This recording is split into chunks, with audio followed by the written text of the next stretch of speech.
সলমান খানের বজরঙ্গি ভাইজানের রোলটা প্রথমে কোন সুপারস্টারের করার কথা ছিল এবং কেন সে রোলটা করতে পারেনি সেটা ভিডিও লাস্টে শেয়ার করব। খুবই ইন্টারেস্টিং, স্কিপ না করে ভিডিওটা পারলে পুরো দেখো, আশা করছি তোমাদের ভালো লাগবে। তার সাথে সাথে এই সিনেমার বাজেট, বক্স অফিস কালেকশন ও ভার্ডিক্ট নিয়েও আলোচনা করব। আর পার্সোনালি এই সিনেমাটা আমার কেমন লেগেছে তাও তোমাদের সাথে শেয়ার করব। সো ভিডিওটা স্কিপ না করে পুরো দেখো, আশা করছি ভালো লাগবে। আর ভালো লাগলে একটা লাইক করে দিয়েছো। So friends, welcome back to my channel. আজ 17ই জুলাই 2025, বৃহস্পতিবার। ওয়েদার ভালো, এখন মেঘলা আকাশ, মেঘ করেছে এখন, জানি না পরে বৃষ্টি হবে কিনা।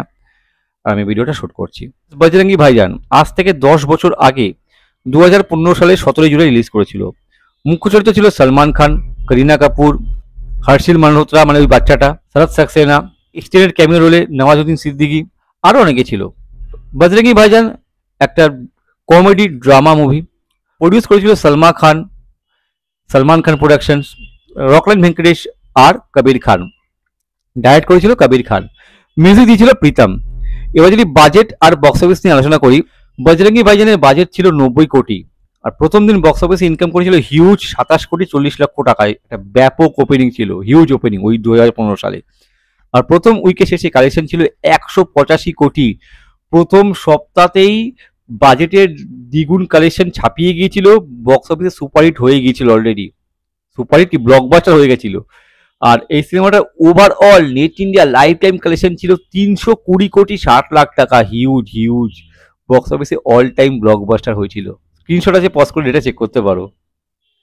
এবার যদি আমার পার্সোনাল রিভিউ শেয়ার করি, এক কথায় অসাধারণ সিনেমা, আউটস্ট্যান্ডিং, মন ছুঁয়ে যায়।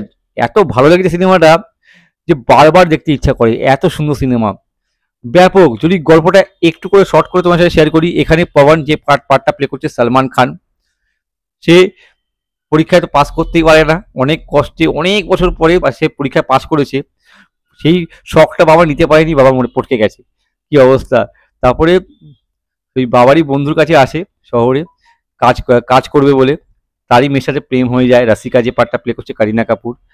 এবার এদিকে শাহিদা যে পার্টটা প্লে করছে, একটা বাচ্চা মেয়ে, তার মা, সে পাকিস্তান থেকে, তার মা তাকে নিয়ে আসে ইন্ডিয়ার একটা মসজিদে আসে, মান্নাত আছে, কেননা সে বলতে পারে না, সেই হিসেবেই ও আসে।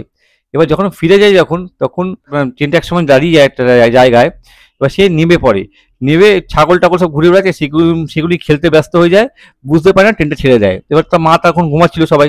ঘটনাক্রমে সে পবন মানে বজরঙ্গি ভাইজান আমার সলমান খানের কাছে চলে আসে, যে নিজে সে বাচ্চা মেয়েটাকে নিয়ে পাকিস্তানে তার মা বাবার কাছে দিয়ে আসবে।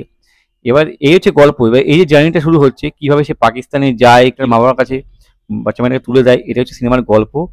এক কথায় অসাধারণ, খুব সুন্দর একটা সিনেমা। জার্নিটা ব্যাপক, কমেডি আছে, ইমোশন আছে, রোমান্স আছে, সব কিছু আছে এই সিনেমাটার মধ্যে। দু এক জায়গায় অ্যাকশনও আছে। খুব ভালো একটা মুভি, মন ছুঁয়ে যাবে, মনে জায়গা করে নেবে, ব্যাপক মুভি। না দেখতে গেলে বস এই সিনেমাটা দেখো, এই সিনেমাটা সবার দেখবার মতো। আর সবাই সবাই যারা দেখবে তারা ভালোবাসবে এই সিনেমাটাকে, এত ভালো হয়েছে। এবার যদি পারফরমেন্সের প্রসঙ্গে আসি, সলমান খান এক কথায় অসাধারণ, ব্যাপক কাজ করেছে সলমান খান, আউটস্ট্যান্ডিং। করিনা কাপুর রসিকার রোল, সলমান খানের অপোজিট ছিল, ভালো অভিনয় করেছে। ছোট্ট রোলে মানে এক্সটেন্ডেড ক্যামিও রোলে নওয়াজুদ্দিন সিদ্দিকী আউটস্ট্যান্ডিং ব্যাপক। পুরিও আছে সিনেমাতে ছোট রোলে, ভালো কাজ করেছে। শরৎ সাক্সেনার কাজ ভালো। আর বাচ্চা মেয়েটার কথা কি বলবো, বাচ্চা ওই নামেই বাচ্চা, কিন্তু কাজে সবার মা, ব্যাপক অভিনয় করেছে। ওইটুকু বাচ্চা যা অভিনয় করেছে অসাধারণ, এক কথায় ব্যাপক। আরো যারা যারা ছিল নিজ জায়গায় ভালো কাজ করেছে। সব গানগুলো খুব ভালো হয়েছে, সব কটা গান ভালো এই সিনেমায়। প্লাস অনেক দৃশ্য আছে যেগুলো দেখতে বেশ ভালো লাগে, কমেডিগুলো ওয়ার্ক করে, ইমোশনগুলো ওয়ার্ক করে। আর ক্লাইম্যাক্সটা অসাধারণ ছিল, অসাধারণ। ওভারঅল খুব ভালো একটা মুভি, এই মুভিটা দেখো, মিস করো না। এবার সেই ইন্টারেস্টিং আননোন ফ্যাক্ট, এই সিনেমার রাইটার ছিল কেভি বিজেন্দ্র প্রসাদ। সে প্রথমে গিয়েছিল হচ্ছে রাকেশ রোশনের কাছে স্ক্রিপ্ট নিয়ে। রাকেশ রোশনের স্ক্রিপ্টটা পছন্দও হয়েছিল, এবার সে ঠিকও করেছিল সিনেমাটা করবে, আর ঋত্বিক রোশন লিড রোল থাকবে। সবকিছু ঠিকঠাক থাকলে বজরঙ্গি ভাইজান হতো ঋত্বিক রোশন। কেভি বিজেন্দ্র প্রসাদ চেয়েছিল এই সিনেমাটাকে কো প্রডিউস করতে, রাকেশ রোশন সেটা রাজি হয়নি, সিনেমাটাকে তিনি নিজেই প্রডিউস করবেন। এই জন্য কেভি বিজেন্দ্র প্রসাদ স্ক্রিপ্টটা তাকে দেননি। সলমান খানের সঙ্গে এসে, কবির খানের সঙ্গে এসে সিনেমাটা তিনি বানান। এই মুভিতে নওয়াজুদ্দিন সিদ্দিকীর রোলের জন্য প্রথমে ইমরান হাশমিকে অফার করা হয়েছিল। ইমরান হাশমি রোলটা করতে চায়নি, কারণ রোলটা খুব ছোট ছিল বলে। কিন্তু ইমরান হাশমি অনেক বড় ভুল করেছে এই রোলটা না নিয়ে। রোল ছোট হলে কি হবে, কিন্তু ব্যাপক রোল ছিল, সিদ্দিকী প্লে করেছে ব্যাপক। ওইটুকু রোলেই সবার মনে জায়গা করে নিয়েছে, আউটস্ট্যান্ডিং। সো ফ্রেন্ড, যদি ভিডিওটা ভালো লাগে তাহলে লাইক করো, শেয়ার করো, চ্যানেলে নতুন হলে সাবস্ক্রাইব করতে পারো। যদি কোনো সিনেমা সম্পর্কে জানতে চাও তো আমাকে কমেন্ট করে পাঠাও, আমি চেষ্টা করবো সেই সিনেমা সম্পর্কে ভিডিও বানাবার আর তোমাদের সাথে শেয়ার করবার জন্য। তোমাদের জন্য বিরতি নেবো, তোমরা প্রত্যেকে ভালো থাকো, tata bye, Jai Hind, take care and stay cool man.